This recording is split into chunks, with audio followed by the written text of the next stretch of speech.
வணக்கம் நேர்களே. எல்லோருக்கும் ஒரு பெரிய சந்தேகம் என்னன்னா, இப்போ எல்லாம் ரைட்ஸ் இஷ்யூ வராங்க, ஆனால் எப்படி பண்ணுறதுன்னு தெரியல அப்படிங்கிற விஷயத்த கேட்டிருந்தீங்க. ரெண்டு விஷயங்கள் இதில் சொல்ல போகிறேன். ஒன்று online ASBA procedure for rights issue. ஆஸ்பானாக்க அக்கௌண்ட் சிஸ்டத்துலேயே பிளாக்டு அமௌண்ட்டாக வச்சுப்போம். அந்த தேதியில் கம்பெனி ஆட்டோமேட்டிக்காக அந்த பணத்தை எடுத்துக்கும். நீங்களே உங்கள் பேங்கை ஆத்தரைஸ் பண்ணி பிளாக் பண்ண சொல்கிறீங்க. இதுதான் ஆஸ்பாவோட சிம்பிள் வேர்டில் சொல்ல வேண்டியது. ஸோ இப்போ நீங்கள் இதுக்கு என்ன பண்ணணும்? அந்த ரைட்ஸ் இஷ்யூக்கு நிறைய பேருக்கு தெரியல இல்லையா?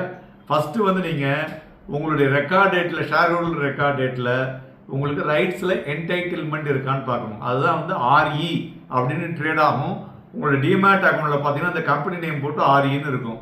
ரெண்டாவது, அந்த ஆர்இ உங்களுடைய டிமேட் அக்கௌண்ட்டில் கிரெடிட் ஆகிருக்கும். வேணும்னா அப்ளை பண்ணலாம், இல்லைன்னா மார்க்கெட்டில் விற்று நீங்கள் போயிட்டே இருக்கலாம். ரெண்டாவது, இதை எப்படி சார் அப்ளை பண்ணுறது அப்படிங்கிறது தான் எல்லாருக்கும் ஒரு பெரிய கேள்விக்குறியாக இருக்கிறது. ஃபஸ்ட்டு நீங்கள் என்ன பண்ணணும், உங்களோட எனேபிள்டு பேங்கில் நெட் பேங்கிங் இருக்கு இல்லையா, அதில் லாகின் பண்ணணும்.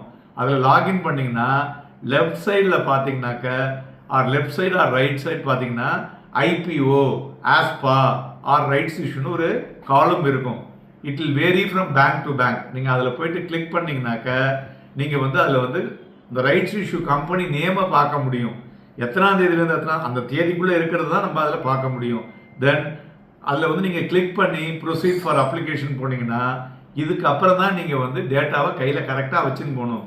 உள்ளுக்குள்ளே போனோடனே உங்களுடைய டிபிஐடி கிளைண்ட் ஐடியை கரெக்டாக வச்சுங்க, உங்களுடைய பேன் நம்பரை கரெக்டாக வச்சுங்க, நம்பர் ஆஃப் ரைட்ஸ் என்டைட்டில் பண்ண உங்களுக்கு எவ்வளவு, ஃபார் எக்ஸாம்பிள் 410 இல்லை 250 அப்படின்னு கொடுத்துருப்பாங்க, அதை எழுதி வச்சுங்க கையில்.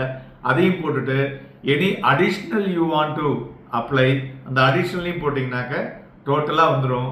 பேங்க் அக்கௌண்ட் பார்த்தீங்கன்னா அதுவே ஆட்டோ ஃபில்லில் வந்துடும் உங்களுக்கு. அடுத்தது submit to block the funds அப்படிங்கிறது கீழே உள்ள பட்டன் அடிச்சிங்கன்னா அது என்ன பண்ணும், இம்மீடியட்டாக அந்த டீட்டெயில்ஸ்லாம் பார்த்துட்டு it will go to your password கேட்கும். நீங்கள் ஒரு நெட் பேங்கிங்க்கு ஒரு பாஸ்வேர்டு வச்சுருப்பீங்கள, அது கேட்கும். ஸோ அது கேட்ட உடனே அந்த amount blocked in your account. It is not debited. உங்கள் அக்கௌண்ட்லேயே இருக்கும், பிளாக் ஆகிருக்கும். You will get the confirmation message from your bank. என்ன வரும், இந்த அமௌண்ட் நாங்கள் பிளாக் பண்ணி வச்சுருக்கோம் அப்படின்னு வரும்.